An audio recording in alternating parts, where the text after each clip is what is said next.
मित्रों नमस्कार। भारत माता की जय, वंदे मातरम, जय श्री राम। मित्रों मैं दिलीप पांडे, स्वागत है आपका मेरे YouTube चैनल में। मित्रों आज हम दो महत्वपूर्ण विषयों पर बात करेंगे। एक तो समाचार उत्तर प्रदेश से आ रहा है, योगी आदित्यनाथ के राज्य से आ रहा है, और दूसरा जो समाचार है वो मोदी सरकार की तरफ से आ रहा है। बहुत बड़ी राहत मिली है, देश के एक बहुत बड़े वर्ग को बहुत बड़ी राहत दी है, और ये राहत मोदी सरकार ने दी है। इसकी चर्चा भी करेंगे, लेकिन सबसे पहले हम शुरुआत करेंगे उत्तर प्रदेश में घटी हुई एक घटना से। मित्रों ये जानकर बहुत दुख होता है और ये कहते हुए बहुत अफसोस होता है कि विद्यार्थी परिषद, जो कि आरएसएस का एक अनुषांगिक संगठन है, और भारतीय जनता पार्टी के तमाम जो बड़े बड़े नेता हैं वो कहीं ना कहीं कभी ना कभी विद्यार्थी परिषद के सदस्य रहे हैं। बल्कि अब विद्यार्थी परिषद के सदस्य रहे बहुत सारे ऐसे छात्र नेता जो तमाम आपको राज्यों में मंत्री दिखेंगे, लेकिन इसके बाद भी विद्यार्थी परिषद की ऐसी दुर्गति जो हुई है उनके कार्यकर्ताओं की, ये बहुत ज़्यादा चिंताजनक स्थिति है। और ये बात इस बात को भी दिखाती है कि जब कोई सरकार अपने कार्यकर्ताओं के प्रति एक उदारता का रवैया ना रख के एक तिरस्कार का रवैया रखती है, तो जो मैनेजमेंट होता है, जो सरकार जो प्रशासन होता है, वो भी क्या से क्या कर सकता है। मित्रों मैं बात कर रहा हूँ उत्तर प्रदेश की, और उत्तर प्रदेश के अंदर एक बड़ी, मैं कहूँगा कि दुर्घटना कहूँगा इसको। यहाँ उत्तर प्रदेश में नाम नहीं लूँगा, उत्तर प्रदेश के एक बड़े कॉलेज में विद्यार्थी परिषद के बहुत सारे जो संगठन के सदस्य थे, वो विश्वविद्यालय के प्रशासन के खिलाफ एक बड़ा आंदोलन, एक बड़ा प्रदर्शन कर रहे थे। प्रदर्शन की वजह बिल्कुल वाजिब थी।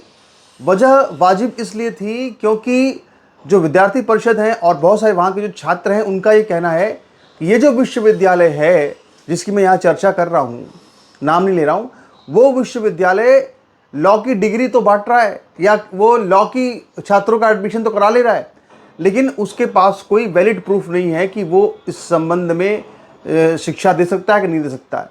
इसको लेकर के कुछ डॉक्यूमेंट जो थे वो जो विद्यार्थी परिषद के लोग विश्वविद्यालय के प्रशासन से मांग रहे थे, ताकि जो पीड़ित छात्र हैं, जो परेशान हो रहे हैं, जिनके अंदर शक है, आशंका है, उनकी शक का संख्या का समाधान हो सके। बड़ी संख्या में जो छात्र जुट गए विश्वविद्यालय के अंदर, परिसर के अंदर, तो इसकी बजाय कि विश्वविद्यालय का प्रशासन छात्रों से, विद्यार्थी परिषद से बात करता, उन्होंने एक गलत कदम उठाया। गलत कदम ये उठाया कि उन्होंने जो पास का संबंधित थाना था, पुलिस थाना था, वहाँ से उन्होंने पुलिस को बुला लिया। इसके बाद वहाँ पे जो पुलिस फोर्स थी उसने विद्यार्थियों के ऊपर इतनी गलत तरीके से, निंदनीय तरीके से, कठोर तरीके से लाठीचार्ज किया कि कम से कम 8-9 छात्र तो ऐसे थे जिनको अस्पताल में भर्ती कराना पड़ा। और अखबारों में तो यहाँ तक छप रहा है, कुछ जो 1-2 हमारे जो मंत्री गए वहाँ पे, उप मुख्यमंत्री गए ब्रजेश पाठक और केशव प्रसाद मौर्य, इनमें से किसी एक ने यहाँ तक कह दिया कि इस तरह से जो विद्यार्थी परिषद के कार्यकर्ता हैं उनके हाथ पैर नहीं तोड़े जा सकते। यानी आप सोचिए किस हद तक ज्यादती की गई, किस हद तक पुलिस ने बर्बरता की, और ये सब उत्तर प्रदेश के अंदर हुआ, और वो विद्यार्थी परिषद के कार्यकर्ताओं के साथ इस तरह से हुआ, जो मैं समझता हूँ कि इससे ज़्यादा दुर्भाग्यपूर्ण और क्या होगा। जब इस बात की जानकारी योगी आदित्यनाथ को मिलती है, तो इसके बाद फिर पूरी पुलिस थाने को वहाँ पे लाइन हाजिर कर दिया गया है और बड़ी पैमाने पर कार्रवाई की जा रही है। पुलिस के ऊपर लोगों को सस्पेंड किया जा रहा है।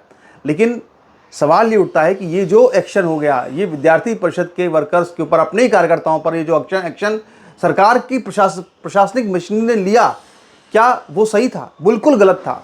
क्योंकि एक तो छात्र वाजिब बात पर मांग कर रहे थे, और दूसरी बात ये कि आप अपने ही जो वैचारिक संगठन है, जो कि अनुशासित संगठन है, उसके ऊपर आप इस तरह से जो है एक्शन ले रहे थे। और इस पर देखिए आप, नमक मिर्च छिड़कने का काम जो है वो ओम प्रकाश राजभर ने किया, जो कि उसी सरकार के अंदर उत्तर प्रदेश सरकार में मंत्री भी हैं। उन्होंने कह दिया कि विश्व की विद्यार्थी परिषद के छात्र जो है या उनके सदस्य जो है वो गुंडे हैं। आप बताइए, इस तरह की भाषा को कोई स्वीकार कर सकता है क्या? मैं इतने दिन तक, मैं खुद स्वयं जानते हैं, हम सब जानते हैं कि विद्यार्थी परिषद के कार्यकर्ता कभी भी गुंडे नहीं हो सकते। एक विचारधारा से जुड़ा हुआ संगठन है, जो देश के राष्ट्र की बात करने वाला संगठन है, और जिसकी उपलब्धियां हैं, जिसके तमाम जो नेता रहे हैं वो तमाम आज देश की सेवा कर रहे हैं बड़े पैमाने पर, सरकार में मंत्री रह करके और तमाम जगहों पर।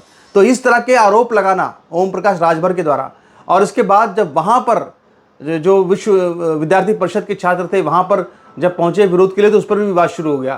तो मेरा इस पर बिल्कुल साफ साफ और स्पष्ट ये कहना है कि भाई सरकार को, अगर सरकार अपने जो कार्यकर्ता हैं उनकी इस तरह उपेक्षा करेगी तो यही एक जो सरकारी मशीनरी होती है उसके बाद उसके ऊपर यही एक वो जाता है कि भाई ये तो बीजेपी के वर्कर हैं, ये तो विद्यार्थी परिषद के वर्कर हैं, इनको कूटो मारो तो क्या ही फर्क पड़ता है। तो ये संदेश जब तक आप अपने कार्यकर्ताओं को नरिश नहीं करेंगे, जब तक अपने कार्यकर्ताओं को आप सशक्त मजबूत नहीं बनाएंगे, तब तक आप देश में बड़ी लंबे समय तक सरकार चलाने का सपना नहीं दे सकते। जो आपके लिए वोट मांगने जाता है, जो आपके लिए प्रचार करता है, जो आपके लिए लाठी खाता है, उसको आप ही लाठी मारें, ये बात कतई हजम नहीं हो सकती है। दूसरी तो ये तो एक बड़ा संदेश मैं समझता हूँ, अनर्थ है, ये अनर्थ नहीं होना चाहिए था। और दूसरा एक और समाचार आ रहा है केंद्र सरकार से, और उसका यहाँ मैं ज़रूर जिक्र करना चाहूँगा। मैं समझता हूँ कि बहुत बड़ी राहत मिल गई है, और ये जो राहत है ये मिल रही है देश के एक बहुत बड़े वर्ग को, जो देश का एक बहुत बड़ा वर्ग है, जो कि देश की इकोनॉमी में, अर्थव्यवस्था में बहुत बड़ा अपना एक योगदान भी रखता है, और इसका नाम है व्यापारी वर्ग। जो बिजनेस करता है, जो व्यापार करता है, उन लोगों को बहुत बड़ी राहत दी गई है। मित्रों 18% का जीएसटी लगता है। जो बेचारे छोटे मोटे काम धंधे करने वाले जो लोग हैं, जो अपना का बेचारे काम कर रहे हैं, उनके ऊपर जीएसटी की मार कैसी पड़ती है। 100 रुपये कमा रहे हैं, 18 रुपये उनको जीएसटी देना पड़ता है। तो एक तो वैसे भी गरीब, ऊपर से और आटा गीला। तो ऐसे में मैं समझता हूँ कि बहुत बड़ी राहत का फैसला, बहुत बड़ी राहत का जो कदम है वो देश के वित्त मंत्री की तरफ से, वित्त मंत्रालय की तरफ से और मोदी सरकार की तरफ से लिया गया है। और मैं अपने सभी जितने भी व्यापारिक बंधु हैं, जो हमारे मित्र हैं, उन सभी को बधाई देना चाहूँगा, और ये कहूँगा कि कम से कम जो उनको एक उम्मीद थी इतने दिनों से कि सरकार उनके लिए कुछ राहत देगी, आज उनको उससे ज़रूर काफ़ी लाभ हुआ है। तो यहाँ पर मैं आपको दिखाना चाहता हूँ कि किस पर जीएसटी कितना घट गया है, पहले कितना था। तो यहाँ पर देखिए, रोज़मर्रा के सामान जैसे कि साबुन, शैम्पू, टूथपेस्ट, इस पर 18% जीएसटी था पहले, अब इस पर 5% लगेगा। घी मक्खन जिस पर जीएसटी पहले 12% था, अब 5% लगेगा। नूडल्स और नमकीन, बर्तन, बच्चों की नैपकिन, बोतल, सिलाई मशीन, इन सब पर जो पहले 12% का जीएसटी था, अब सब पर जीएसटी 5% लगेगा। मैं समझता हूँ कि जितने भी इसके सारे के सारे लोग हैं, इससे उनको काफ़ी ज़्यादा मैं समझता हूँ राहत मिलेगी। इसी तरह से यहाँ पे देखिए आप ट्रैक्टर टायर आप देखें तो ट्रैक्टर टायर का 18% था, अब 5% हो गया। तो इस तरह से ट्रैक्टर, सिंचाई की मशीन, कृषि मशीनरी, इन पर भी अब टैक्स जो है वो 5% हो गया है।